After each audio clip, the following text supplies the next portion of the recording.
Okay. Philippines, 40 most country ito. Yung sabit ng Pilipinas.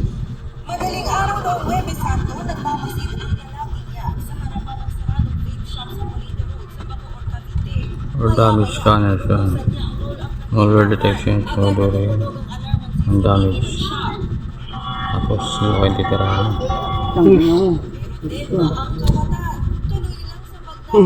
Dead mo? Yung kayo titirahan. Ba't lumakpas? Pagkasipa, talagang diretso sana. Sinamaan? Inangat niya pa lang, kuha na na. Tinadya na siya eh. Maluwa agad yung mukha niya sa bakol, sakit mo.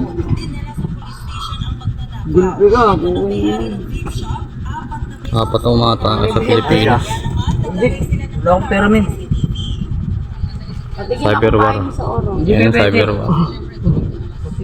Hindi pa pwede kahit 40 yung men. umatake. Tignan mo, alam ko na yung balak mo. Sa Pilipinas. Araw-arawin mo na naman ako doon, hindi na.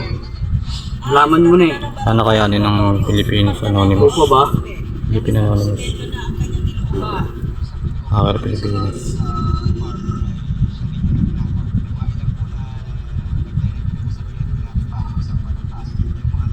Bani ka to, ayaw mo guys.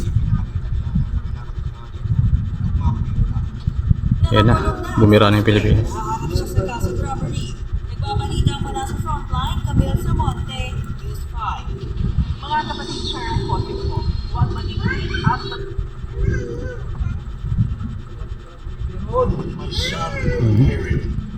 Walang nanalo sa akin ng tawag sa akin. Hindi, sigilin nyo akong sumiyan si mama.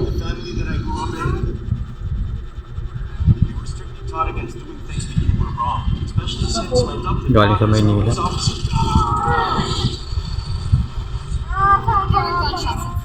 Dito say, hati tayo.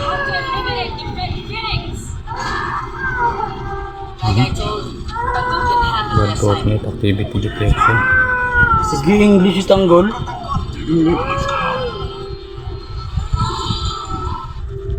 Statistic identify IP address.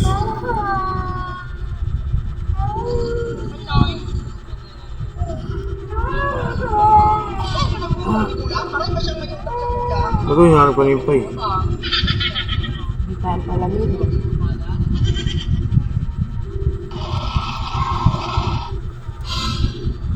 Pagig sa people.